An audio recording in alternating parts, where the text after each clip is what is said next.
भगवान राम के बाद भगवान कृष्ण का काम होगा। नरेंद्र मोदी इस बार मथुरा नहीं जा रहे हैं। भगवान कृष्ण का काम करने के लिए मोदी उस जगह जा रहे हैं जो सनातन वोट का सबसे शक्तिशाली मैग्नेट है, जिसका सनातन वोटर्स के प्रभाव वाली सभी 468 सीटों पर सीधा असर है। वो जगह है द्वारकाधीश की नगरी द्वारिका।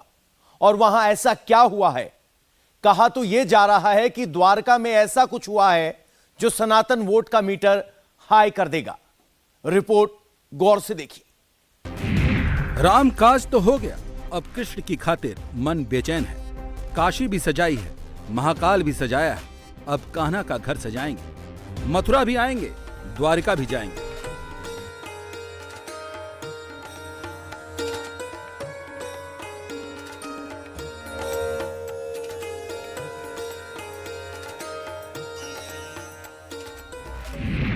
मोदी की ये जरूरत भी है, इसीलिए फोकस भी है और टीम मोदी का मिशन भी। 24 का मैसेज क्लियर भी है, चुनाव होगा पर उससे पहले सनातन वोट का पूरा सॉलिड इंतजाम होगा। सभी सनातन वोट के असर वाली 468 सीट तक संदेश होगा। सनातन वोट की कृपा के लिए सब काम हो रहा है।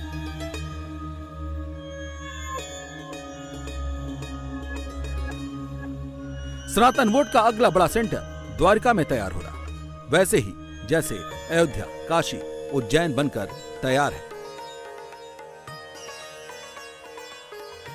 द्वारका का एक जो सबसे मेन आइलैंड है बेट द्वारका, वहाँ पे अब भगवान द्वारकाधीश के दर्शन करने के लिए बोट्स की जरूरत नहीं पड़ेगी।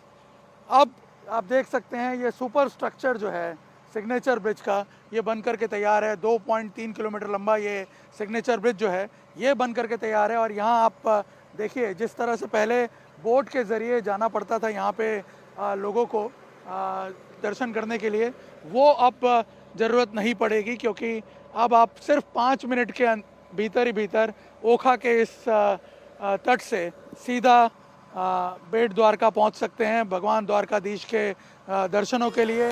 द्वारिका सनातन वोट का बहुत ही पावरफुल मैग्नेट है। जब ये दिखेगा तो देश का 80% हिंदू हृदय खुद को सीधे कनेक्ट करेगा। ऐसा कहने के पीछे एक बड़ी वजह है। याद कीजिए अक्टूबर 2022 का महीना, जब बड़े पैमाने पर बेट द्वारिका में डिमोलिशन का एक्शन हुआ। जानते हैं वजह क्या थी? द्वारकाधीश के महल के आसपास से हिंदू पलायन कर रहे थे। अचानक से, जिसे भगवान कृष्ण का घर कहा जाता है, वहां अचानक से मुसलमानों की आबादी बढ़ने लगी थी। कराची से महज 105 किलोमीटर दूर है बेट द्वारका। बेट द्वारका में रहने वाली कई लड़कियों की शादी पाकिस्तान में हुई है और पाकिस्तान की कई लड़कियां शादी करके यहीं बसी हैं। मसला ये नहीं है, मसला ये है कि यहाँ मुसलमानों ने जमीनों पर कब्जा शुरू कर दिया।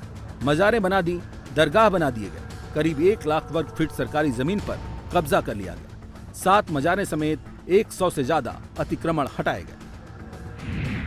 ये बेट द्वारका जो है कराची से सिर्फ 100 किलोमीटर जितना दूर है। ये हमारी आंतरिक और दरियाई सुरक्षा के हिसाब से बहुत ही महत्वपूर्ण एक जो है एरिया पड़ता है, टापू है। इसी हिसाब से जो है लगभग 1.25 साल पहले सरकार ने यहाँ एक जो गैर कायदेसर दबाण है और जो लोकल तंत्र है, गैर कायदे दबाण हटाने के लिए एक मुहिम चालू की थी। और 21 दिवस तक लगातार सतत हमारी ये मुहिम चली थी। इसमें हमने 262 जितने स्ट्रक्चर्स भी डिमोलिश किए थे। तब ये एक पुल से जुड़ा हुआ नहीं था, तो एक आइसोलेटेड एक टापू था, इसलिए यहाँ पर ये सब मुहिम जो है शांति व्यवस्था के साथ करना एक चैलेंजिंग था। उस हिसाब से हमने बहुत डीप में प्लानिंग की थी और इसी हिसाब से हमें इसमें सफलता भी मिली। ये मुहिम ख़त्म होने के बाद भी जो है हमने पुलिस ने जो है स्थानिक पुलिस ने यहाँ पर मैंने एक डेडिकेटेड यूनिट रखी, अधिकारी रखा। उनको पूरा साजो सामान, व्हीकल सब दिया गया और उसके हिसाब से ऐसा रहा है कि वो लोग जो है जितने भी एरियाज़ हैं जहाँ पर दबाण था और भी जो महत्वपूर्ण एरिया है वहाँ पर ये लोग सतत पेट्रोलिंग करते हैं। हिंदुओं के पलायन को रोका गया, मुस्लिमों की अवैध इमारतों को हटाया गया और अब इस पूरे इलाके को कृष्णमय किया जा रहा है।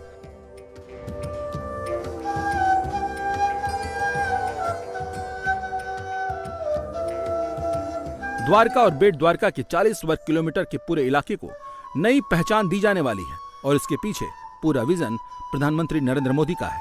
कैसे द्वारिका को एक बड़ा रिलीजियस टूरिज्म डेस्टिनेशन बनाना है, इसका सबसे पहला सिंपल ये है। द्वारका और बेट द्वारिका, जहां कृष्ण का महल है, उसको जोड़ने वाला 2.3 किलोमीटर का सिग्नेचर ब्रिज।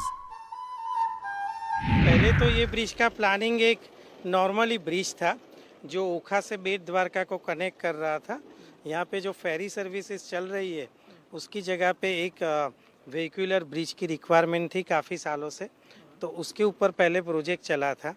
फिर हमारे माननीय प्रधानमंत्री श्री नरेंद्र भाई मोदी सर के विज़न से वो सिंपल ब्रिज में से काफ़ी अलग अलग ऑप्शन का डिस्कशन हुआ कि जिसमें extra dose cable stayed bridges के अलग अलग ऑप्शन डिस्कस हुए, अलग अलग हमने डिज़ाइंस बनाई और उसमें से ये डिज़ाइन जो अभी जो हमें दिख रही है कि 500 metre long main span cable stayed bridge का और 200 मीटर के साइड स्पान, तो टोटल 900 मीटर का ये केबल स्टेड ब्रिज बना है।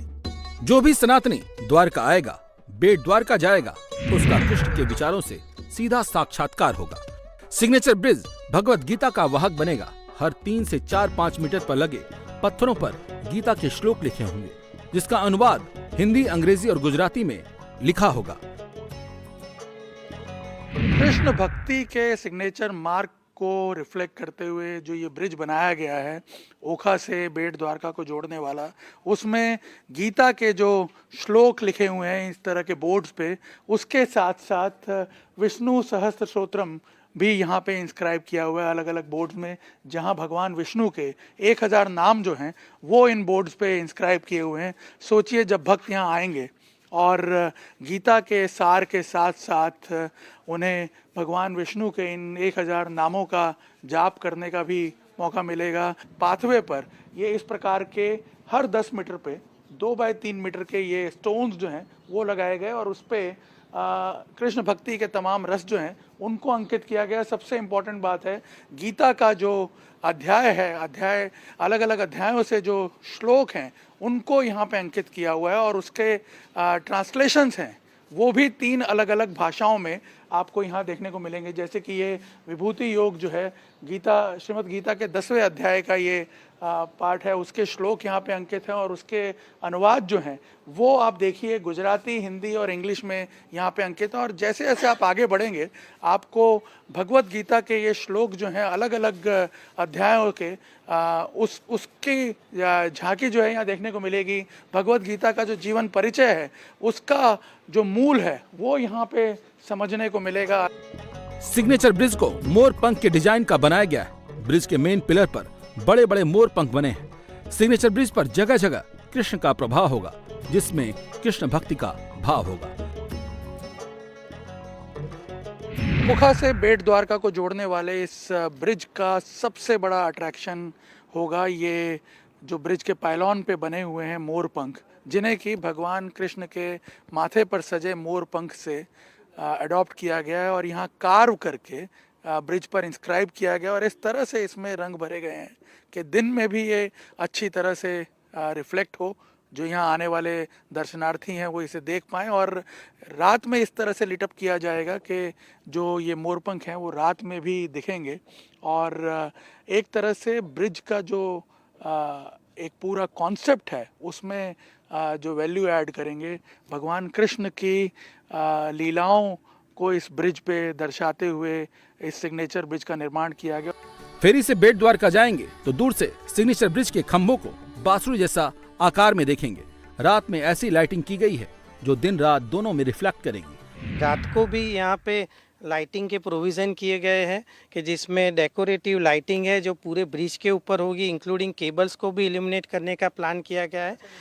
हाँ, उसको भी इल्यूमिनेट करेंगे। साथ में दोनों पायलॉन के ऊपर भी लाइटिंग होगी और उसके साथ 3D होलोग्रामिक इमेज भी बनाएंगे, तो जिससे भगवान कृष्ण की और रिलेटेड इमेजेस, तो उससे ये रात के टाइम पे जब भी विजिटर्स यहाँ पे पेडेस्ट्रियन यहाँ पे जब वॉक कर रहे हैं या दोनों साइड पे बैंक पे भी खड़े हैं तो they can visualize all the illumination during the night time.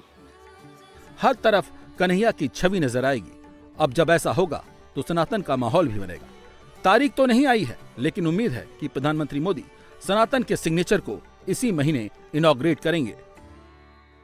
ओखा से बेट द्वारका को जोड़ने वाले इस सिग्नेचर ब्रिज को इस तरह से डिज़ाइन किया गया है कि ये कृष्ण भक्ति के संदेश के साथ साथ पर्यावरण की सुरक्षा का भी संदेश दे रहा है और शायद देश का पहला एनर्जी एफिशिएंट ब्रिज है जो कि अपनी एनर्जी रिक्वायरमेंट्स को तो पूरी करेगा ही, लेकिन साथ साथ पावर ग्रिड में भी इसके थ्रू ऊर्जा जनरेट होगी।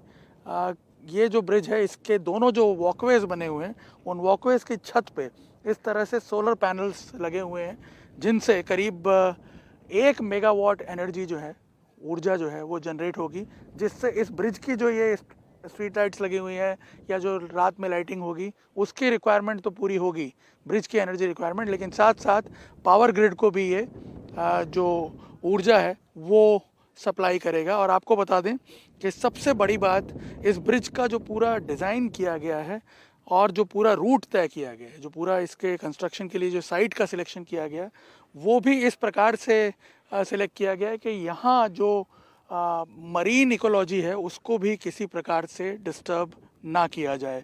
आपको बता दें ये पूरा जो रीजन है ये मरीन नेशनल पार्क का रीजन है, सबसे बड़ी मरीन नेशनल पार्क है और बड़े बड़े कोरल रीफ्स यहाँ पे अंदर हैं, लेकिन उसका पूरा स्टडी करने के बाद एक ऐसा पॉइंट यहाँ पे सिलेक्ट किया गया बीच में जिसके ज़रिए इस पूरे ब्रिज का निर्माण जो है वो संभव हो पाया।